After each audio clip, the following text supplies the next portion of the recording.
Hello everyone, first year admission घेतलेलं आहे आणि एक्झाम फॉर्म भरायचा आहे. ते आधी एक रजिस्ट्रेशन प्रोसेस आहे. पहा, ती रजिस्ट्रेशन प्रोसेस केल्याशिवाय तुम्हाला एक्झाम फॉर्म फिल करता येणार नाही. तर सावित्रीबाई फुले पुणे युनिव्हर्सिटीच्या अंडर असणाऱ्या सगळ्या कोर्सेसला ही रजिस्ट्रेशन प्रोसेस कॉमन आहे. कुठलाही कोर्स असू द्या, तर त्यांच्यासाठी फर्स्ट इयर डिग्री स्टुडंट जे न्यूली ऍडमिट झालेले आहेत यावर्षी, तर त्यांच्यासाठी registration process before filling exam form ठीक आहे अति आवश्यक आहे. तर ते पुणे युनिव्हर्सिटीच्या अंडर असणाऱ्या विद्यार्थ्यांसाठी या व्हिडिओच्या माध्यमातून आपण बघणार आहोत. तर अक्षयज व्ह्यू पॉइंट या माझ्या युट्यूब चॅनलला कनेक्टेड राहा, कारण या नंतरचा देखील एक व्हिडिओ असणार आहे की एक्झाम फॉर्म कसा फिल करायचा. तो देखील व्हिडिओ आपण घेऊन येणार आहोत. त्याआधी रजिस्ट्रेशन कसं करायचंय ठीक आहे त्याचा व्हिडिओ बघूया. चला तर व्हिडिओला सुरुवात करूया. आता गुगलला तुम्ही जर गेलात तर SPPU सावित्रीबाई फुले पुणे युनिव्हर्सिटी असं जरी टाकलं तुम्ही SPPU ते शो करेल बरेचसे टॅब. SPPU ला क्लिक करा. गुगलच्या वेब पेजवर इथं होम पेजला तुम्ही SPPU एंटर केल्याच्या नंतर सावित्रीबाई फुले पुणे युनिव्हर्सिटी असेल. जे या युनिव्हर्सिटीमध्ये असतील त्यांच्यासाठीच ही प्रोसेस असेल. ठीक आहे, फर्स्ट इयर इंजिनिअरिंग असेल किंवा अजून कुठलेही कोर्सेस असतील सगळ्यांसाठी हे कॉमन आहे. इथं तुम्ही क्लिक करा. क्लिक केल्याच्या नंतर ही वेबसाईट ओपन होईल. ठीक आहे, पुणे युनिव्हर्सिटीची ही वेबसाईट आहे. इथून पुढे विद्यार्थ्यांना तुमचे एक्झाम फॉर्म कसे फिल करायचे, अँसर शीट्स काय असतील, कुठले कुठले सर्क्युलर आलेले आहेत ते सगळे युनिव्हर्सिटीच्या वेबसाईटवर अवेलेबल असतील. इथं बरेचसे टॅब दिलेले आहेत. पहा, ऍडमिशन, एक्झामिनेशन, फायनान्स वगैरे खूप सारे दिलेत. थोडस झूम करतो. हे पहा, इथं जे टॅब दिलेत ना त्यापैकी एक्झाम फॉर्म जर भरायचा असेल किंवा रजिस्ट्रेशन करायचं असेल त्यासाठी तुम्हाला इथं एक्झामिनेशन असं दिलेलं आहे. ठीक आहे, तिथं क्लिक करायचं आहे. थोडस झूम करतो अजून. पहा, admission, examination, finance, administration, research, syllabus, scholarship असं सगळं काही तुम्हाला या वेबसाईटवर बघायला मिळणार आहे. आणि इथून पुढचे 3-4 वर्ष जोपर्यंत तुम्ही पुणे युनिव्हर्सिटीच्या अंडर शिकत आहात तोपर्यंत या वेबसाईटवर तुम्हाला इव्हन स्कॉलरशिपचा फॉर्म जरी भरायचा असेल तरी सुद्धा याच वेबसाईटवरून भरायचा आहे. ठीक आहे, तर ते सगळे व्हिडिओ आपण या युट्यूब चॅनलवर घेऊन येणार आहोत. तर कनेक्टेड राहा. आता इथं दिलंय पहा एक्झामिनेशन. तिथं तुम्हाला क्लिक करायचंय. तिथं क्लिक केल्यानंतर एक्झाम ऑनलाईन असं एक पेज ओपन होईल. तर त्या पेजवर थोडस खाली जर आलात तुम्ही तर इथला जो सेक्शन आहे हा एक सेक्शन आहे स्टुडंट सेक्शन, सेकंड सेक्शन आहे कॉलेज सेक्शन, थर्ड सेक्शन आहे एक्झामिनेशन सेक्शन. तर तुम्ही विद्यार्थ्यांनी स्टुडंट सेक्शन वर जायचंय आणि एक्झाम फॉर्म ऑनलाईन इथं क्लिक करायचंय. ठीक आहे, इथं दिलंय पहा एक्झाम फॉर्म ऑनलाईन. इथं ती टॅब असेल तिथं तुम्ही क्लिक करायचंय. तिथं क्लिक केल्यानंतर एक्झाम ऑनलाईन असं एक पेज ओपन होईल. थोडस खाली जर आलात ठीक आहे इथं वेगवेगळ्या लिंक दिल्यात पहा. लिंक 1, लिंक 2, लिंक 3, लिंक 4 अशा खूप साऱ्या जवळपास 8 लिंक दिलेल्या आहेत. ठीक आहे, आता नेमकं कोणत्या लिंकवर क्लिक करायचं तर तुम्ही कुठल्याही लिंकवर क्लिक करा.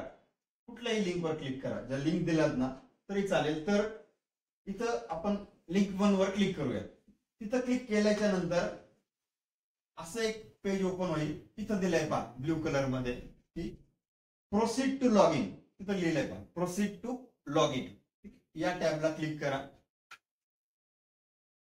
थोडस झूम करतो. हा जो वर्ड आहे प्रोसीड टू लॉग इन. ज्या विद्यार्थ्यांना फर्स्ट इयर डिग्रीला ऍडमिशन घेतल्याच्या नंतर एक्झाम फॉर्म फिल करायचे SPPU च्या अंडर, पुणे युनिव्हर्सिटीच्या अंडर, त्यांच्यासाठी हा व्हिडिओ आहे. प्रोसीड टू लॉग इन इथं केल्याच्या नंतर असं एक पेज ओपन होईल. ठीक आहे, लेफ्ट साईडला student, create account, log in अशा सगळ्या टॅब आहेत.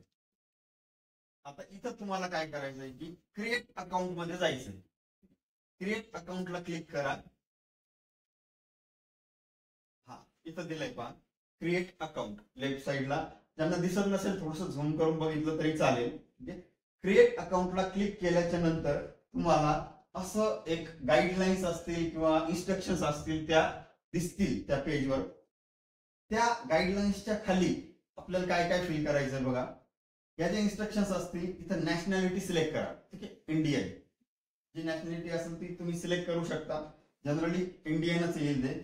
इंडियन सिलेक्ट केल्याच्या नंतर स्टुडंट नेम आता इथं स्टुडंट नेम एंटर करत असताना एक काळजी घ्यायची आहे की enter name as per your previous marksheet.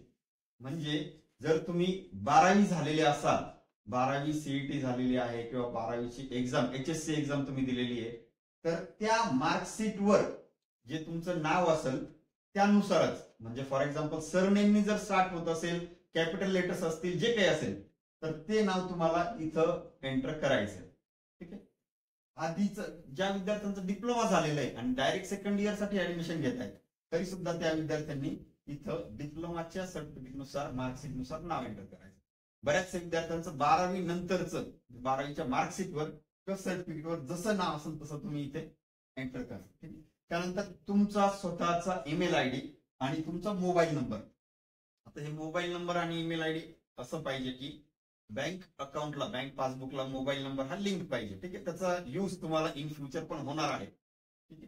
तर मोबाईल नंबर एंटर करा. इथं verify email and mobile number असं टॅब आहे, त्याला तुम्ही क्लिक करा. आता तिथं क्लिक केल्याच्या नंतर तुम्ही ईमेल आयडी एंटर केलाय, मोबाईल नंबर एंटर केलाय, असाच मोबाईल नंबर द्या की जो मोबाईल नंबर तुम्हाला इथून पुढे 3-4 वर्ष कंटिन्यू यूज करायचा आहे. ठीक आहे. तुम्ही इथे ईमेल आयडी एंटर केलं, तुमचं नाव आहे, ईमेल आयडी आहे, मोबाईल नंबर आहे आणि verify email and mobile number हे ज्यावेळेस क्लिक कराल त्यावेळेस तुम्हाला ओटीपी येईल. ठीक आहे. एक मेसेज येईल पाहिजे, email OTP and mobile OTP has been successfully send to your email ID and mobile number. तर दोन्ही करा, दोन्हीपैकी एक असं नाही. मोबाईलवर नंबरवर सुद्धा ओटीपी येणार आहे आणि ईमेलवर सुद्धा ओटीपी येणार आहे. ते दोन्हीही तुम्हाला एंटर करायचे आहेत. ते आता कुठे एंटर करणार? ईमेल ओटीपी या ठिकाणी एंटर करायचा आहे, 6 अंकी ओटीपी, आणि मोबाईलवर आलेला ओटीपी इथे एंटर करायचा आहे. ठीक आहे. हे दोन केल्याच्या नंतर सिलेक्ट पासवर्ड किंवा चूज पासवर्ड असं तिथं विचारत आहे आणि कन्फर्म पासवर्ड. तर एक पासवर्ड तुम्ही तुमचा सिलेक्ट करा, असाच सिलेक्ट करा की जो तुमचा लक्षात राहील. कारण प्रत्येक सेमिस्टरला तुम्हाला हा एक्झाम फॉर्म फिल करायचाच आहे. त्याच्या आधीची रजिस्ट्रेशन प्रोसेस एकदाच असेल, पण एक्झाम फॉर्म प्रत्येक वेळेस फिल करायचा आहे. म्हणजे काय, तो जो पासवर्ड असेल तो तुम्हाला लक्षात ठेवायचाच आहे. एक कॅप्चा दिलेला असेल, जो काय असेल तो इथे एंटर करा. त्यानंतर क्रिएट अकाउंट ला क्लिक करायचं. क्रिएट अकाउंटला क्लिक केल्याच्या नंतर अकाउंट क्रिएटेड सक्सेसफुली असा एक मेसेज स्क्रीनवर तुमच्या दिसेल. ठीक आहे. त्यानंतर एक तर तुम्ही त्याला क्लोज करा किंवा गो टू लॉग इन असं म्हणू शकता. जरी क्लोज केलं किंवा गो टू लॉग इन मध्ये गेलं, या साईडला इथं लॉग इनचा एक टॅब दिलेला आहे. ठीक आहे. क्लोज जरी केलं तरी इथून तुम्हाला जाता येईल. लॉग इनला क्लिक केल्याच्या नंतर हे स्टुडंट लॉग इनचं एक पेज ओपन होईल. तिथं लॉग इन करण्याआधी 2 इन्स्ट्रक्शन्स दिलेले आहेत, ते केअरफुली रीड करा, नंतर मग प्रोसीड करा. आता लॉग इन बाय आणि password. Log in by mobile number, email ID असे त्यांनी ऑप्शन दिलेले. जनरली बरेचसे विद्यार्थी हे mobile number through log in करतात किंवा ते सिलेक्ट करतात आणि नंतर तुमचा मोबाईल नंबर एंटर केल्यावर इथं पासवर्ड विचारते. पासवर्ड तुम्हाला माहितच आहे, तुम्ही जो टाकलाय तो, आणि कॅप्चा जो दिलाय तो एंटर करा. लॉग इनला क्लिक करा. ठीक आहे.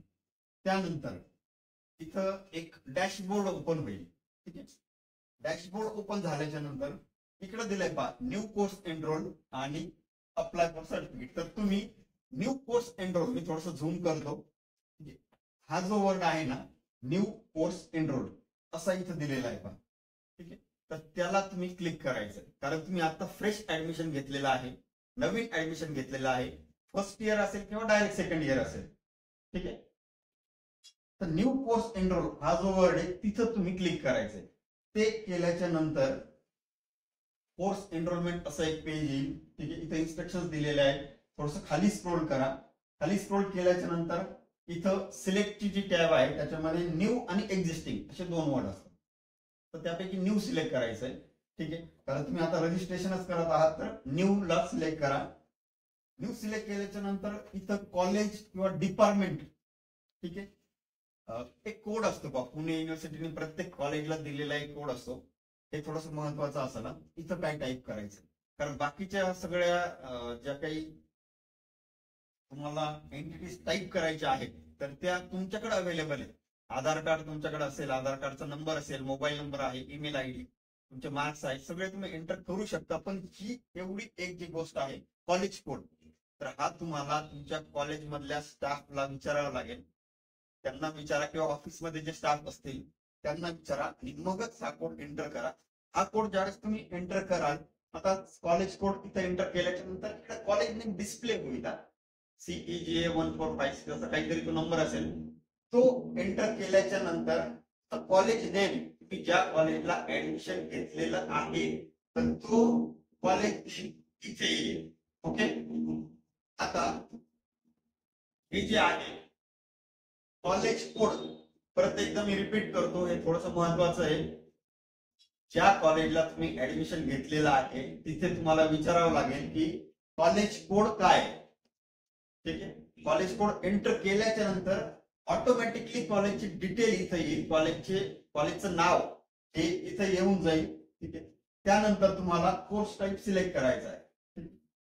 आता कोर्स टाईप, कोर्स जो काही असेल, तुम्ही हा इथं कोर्स टाईप जो सिलेक्ट करणं, थोडस झूम करतो मी. कोर्स टाईप आणि कोर्स हा कुठला सिलेक्ट करायचा आहे. समजा तुमचं BE असेल, ठीक आहे, bachelor of engineering for example, ते तुम्ही सिलेक्ट केलं. तर कॉलेज सिलेक्ट केल्यावर बऱ्यापैकी तिथं ऑप्शन येतात, त्यातून तुम्हाला ते सिलेक्ट करावं लागतं. BE हा कोर्स सिलेक्ट केला, त्यात तुमचं कुठली ब्रँच आहे, त्या कॉलेजमध्ये किती किती स्ट्रीम आहेत, ते इथं कोर्सेस किती आहेत ते येते. समजा एखाद्या कॉलेजला सिव्हिल, मेकॅनिकल, कम्प्युटर वगैरे असं सगळं आहे. आता फॉर एक्झाम्पल तुम्ही BE मेकॅनिकलला आहात, मेकॅनिकल इंजिनिअरिंगला ऍडमिशन घेतलेलं आहे, तर ते इथं सिलेक्ट करा, BE मेकॅनिकल. ठीक आहे, त्यानंतर इथं सिलेक्ट करायचं. पहा, आता हा जो टॅब आहे, मगाशी सुद्धा 2 वेळेस रिपीट केलं की फर्स्ट इयरचे विद्यार्थी आणि डायरेक्ट सेकंड इयरला डिप्लोमा नंतर आलेले विद्यार्थी असे दोन्हीही ही प्रोसेस करू शकतात. तर फर्स्ट इयर किंवा डायरेक्ट सेकंड इयर इथं ते दिलेलं आहे. पण तुम्ही फर्स्ट इयरला असाल तर फर्स्ट इयर सिलेक्ट करा. डिप्लोमा नंतर फ्रेश ऍडमिशन डायरेक्ट सेकंड इयरला असेल तर मग डायरेक्ट सेकंड इयर असं सिलेक्ट करा. ठीक आहे, तर फर्स्ट इयरच्या विद्यार्थ्याचा फॉर्म भरत होतो, तर ते फर्स्ट इयर आम्ही सिलेक्ट केलं. मीडियम ऑफ इन्स्ट्रक्शन ते इंग्लिश येईल, हे थोडंसं झूम केलंय आम्ही, फर्स्ट इयर आणि डायरेक्ट सेकंड इयर. ठीक आहे, हा इथं मीडियम ऑफ इन्स्ट्रक्शन इंग्लिश काय जे असेल ते. आता ABCID, ठीक आहे, इथं कोणता ABCID एंटर करायचा, तर त्याचा व्हिडिओ मी याच युट्यूब चॅनलवर बनवलेला आहे. त्याची लिंक मी डिस्क्रिप्शन बॉक्स मध्ये टाकलेली आहे. ज्यांचा ऑलरेडी ABCID क्रिएट झालेला आहे त्यांनी तो एंटर करा. ज्यांचा क्रिएट झालेला नसेल तर त्यांनी तो व्हिडिओ अवश्य बघा, ABCID कसा क्रिएट करतात. डिजी लॉकर मधून सुद्धा होतो आणि वेबसाईट वरून सुद्धा करता येतो. त्याची डिटेल प्रोसिजर मी माझ्या व्हिडिओमध्ये दिलेली आहे, तो व्हिडिओ बघा. ABCID क्रिएट करा. Academic credit of bank, academic bank of credit असं त्याला ABC म्हटलं जातं. तर इथं तो ID तुम्हाला एंटर करायचा आहे. तो ID तुम्हाला 3-4 वर्ष जोपर्यंत तुमचं शिक्षण सुरू आहे तोपर्यंत यूज होणार आहे. तर ABCID इथं तुम्ही एंटर करा. ठीक आहे, ते झाल्याच्या नंतर थोडंसं खाली घेतलं तर प्रिव्हियस एक्झामिनेशन डिटेल्स, म्हणजे मागे तुम्ही कधी होता, फॉर एक्झाम्पल HSC ला होता, 12वी झालंय तुमचं HSC, एंटर केलंय. कुठलं बोर्ड होतं, कुठली युनिव्हर्सिटी होती, महाराष्ट्र स्टेट बोर्ड. कुठल्या मंथ मध्ये पास झालाय, जून 2024 फॉर एक्झाम्पल तुम्ही पास झालाय तर ते सिलेक्ट करा. आता काही विद्यार्थ्यांचं जे बोर्ड होतं तर त्यानुसार मार्क्स किंवा पर्सेंटेज हे तुम्हाला असतील, किंवा काही विद्यार्थ्यांना CGPA किंवा ग्रेड असं आलेलं असेल, त्यानुसार तुम्हाला ते सिलेक्ट करायचं, मार्क्स, पर्सेंटेज आणि कुठला ग्रेड तुम्हाला आलेला आहे त्यानुसार ते ग्रेड एंटर करा.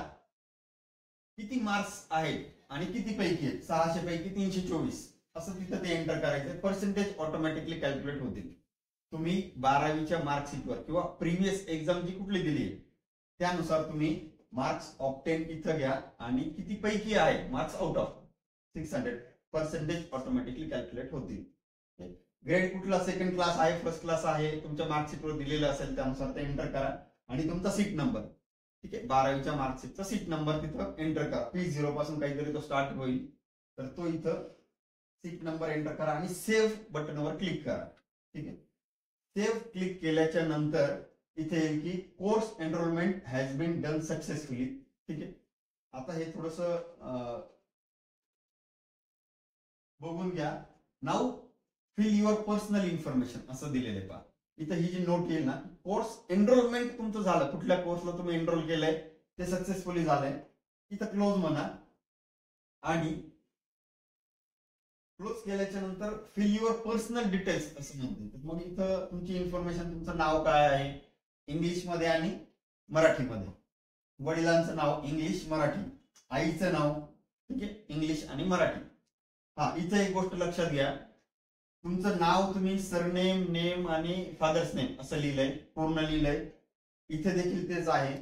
वडिलांचं नाव सुद्धा पूर्ण लिहिलेलं आहे.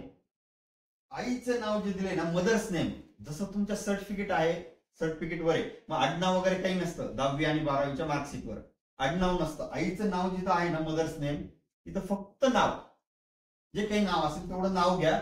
आडनाव वगैरे लिहित मार्कशीटवर नसतं, त्यामुळे मार्कशीटवर जसं आहे फक्त नाव आहे तर नावच इथं घ्या. ठीक आहे.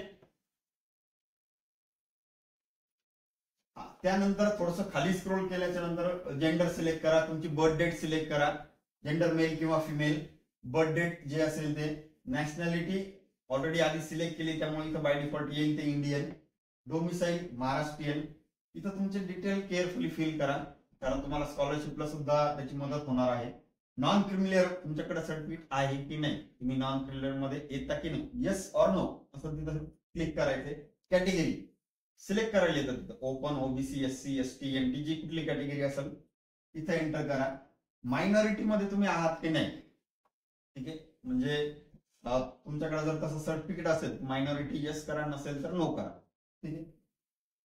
मायग्रंट फ्रॉम JNK, महाराष्ट्रातल्या कॅन्डिडेटला बऱ्याच 99% मुलांना ते नोच येतं. स्पेशल असेल काही JNKचं तर मग ते येस करू शकतात, अदरवाईज नो येईल. हँडिकॅप नो येईल, असाल तर हँडिकॅपचं सर्टिफिकेट असेल तर येस करा. त्याच्या थोडंसं खाली स्क्रॉल केल्यावर अपलोड फोटो आणि साईन, तर तुम्ही काय करा की इथं ब्राउज म्हणा आणि फाईल सिलेक्ट करून फोटो आणि इथं परत एकदा ब्राउज करून साईन हे तुम्हाला अपलोड करायचंय. त्याच्या खाली आल्याच्या नंतर ऍड्रेस इन्फॉर्मेशन दिलेली आहे, पिन कोड, तुमचं स्टेट, डिस्ट्रिक्ट, तालुका, ठीक आहे, लोकॅलिटी नेम आणि विलेज सिटी हे बाय डिफॉल्ट तिथं येतं बऱ्याच वेळेस. ऍड्रेस तुमचा एंटर करा डिटेल मध्ये, या टाईप मध्ये तुम्ही समजा तुमचं डिस्ट्रिक्ट वगैरे सगळं सिलेक्ट केलेलं आहे, ऍड्रेस इथं एंटर केलाय. खाली एक नोट दिले बा, is permanent address is same as correspondence address. जर तुमचा एकच ऍड्रेस असेल परमनंट आणि करस्पॉन्ड आधी जो भरेल तर इथं क्लिक करा, बाय डिफॉल्ट परमनंट ऍड्रेस पण येऊन जाईल खाली. नंतर सेव्ह बटनवर क्लिक करायचं. सेव्ह क्लिक केल्याच्या नंतर एक नोट येईल बघा ही, ठीक आहे, इथं तुम्हाला दिसत नसेल ही नोट, इथं वरती लिहिली मी ती, पर्सनल इन्फॉर्मेशन सेव्ड सक्सेसफुली आणि your course profile is completed, now you can fill exam form. इथं नोट दिली पहा, personal information save successfully, your course enrol profile completed, now you can fill exam form. हे झाल्याच्या नंतर ओकेला click करा. ही जी screen येईल ना, हे झाल्याच्या नंतरच तुमचं या डॅशबोर्डवर तर तुमचं आता रजिस्ट्रेशन प्रोसेस कंप्लीट झालीये, यानंतर तुम्ही एक्झाम फॉर्म भरू शकता. ही प्रोसेस वन टाइम करायची, फक्त 3-4 वर्षामध्ये एकदा, स्टार्टिंगला ज्यावेळेस नवीन ऍडमिशन घेतात त्यावेळेस. आणि यानंतर तुम्हाला फक्त काय करायचं, प्रत्येक वेळेस एक्झाम फॉर्म भरत असताना तुमचा आयडी आणि पासवर्ड, म्हणजे मोबाईल नंबर, पासवर्डनी जनरली आपण करतो ते टाकून तुम्हाला प्रोसीड करायची. ठीक आहे. मग ही स्क्रीन तुम्हाला प्रत्येक वेळेस दिसल. तुमचे स्कॉलरशिपचे फॉर्म भरायचे, एक्झाम फॉर्म भरायचे, सब्जेक्ट बॅकलॉग राहिलेले आहेत, नवीन सब्जेक्ट ऍड करायचे, तर जे काही असेल प्रत्येक वेळेस, म्हणजे प्रत्येक सेमिस्टरला आता क्रेडिट पॅटर्न आहे, प्रत्येक सेमिस्टरला विषय वेगळे वेगळे असतात, तर या पेजवर येऊन तुम्हाला एक्झाम फॉर्म वगैरे ते सिलेक्ट करायचं असतं. तर एक्झाम फॉर्म कसा भरायचा याचा देखील व्हिडिओ मी अक्षय व्ह्यू पॉइंट या चॅनलवर घेऊन येणार आहे. ठीक आहे. तर नेक्स्ट स्टेप ज्या असतील त्या नेक्स्ट स्टेप अशा आहेत की how to fill exam form, ठीक आहे, आणि एज्युकेशन रिलेटेड टॉपिक. आता बघा की आतापर्यंत आपण एक्झाम फॉर्म भरलेला नाही आहे, ही फक्त रजिस्ट्रेशन प्रोसेस आहे. ही प्रोसेस जर नाही केली तर एक्झाम फॉर्म भरता नाही येणार. ठीक आहे. तर प्रत्येक वेळेस तुम्हाला एक्झाम फॉर्म हा प्रत्येक सेमला भरायचा आहे. इथून पुढची प्रोसेस असेल. नेक्स्ट व्हिडिओ तुम्ही नक्की बघा, how to fill exam form. Akshay's view point या माझ्या युट्यूब चॅनलशी कनेक्टेड राहा, कारण असेच नवनवीन व्हिडिओ या युट्यूब चॅनलवर घेऊन येणार आहे. थँक्यू.